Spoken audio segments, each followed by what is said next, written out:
But what I learned was that doing all this fun stuff and doing all this people dancing and all that, that is all fun and that's all great, but it's actually, stuff like that is more or less art, unless it has discipline, okay? Now the marriage of art with marketing and some discipline is what we call branding.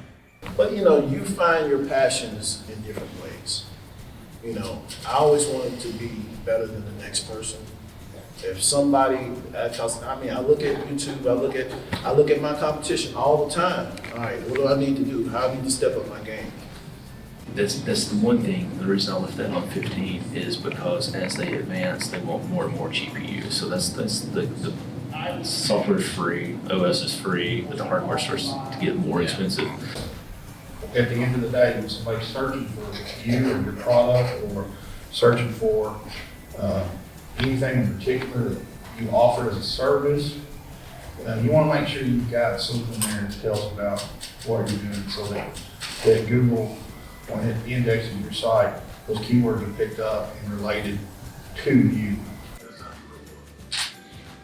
You'll tilt your head that way just a little. Yep. Okay, I'm gonna have you kind of laugh and lean towards me to say. Learning what you have and learning how to work with it, and then how to position yourself as a resource to your peers, and then that is how you start growing your career.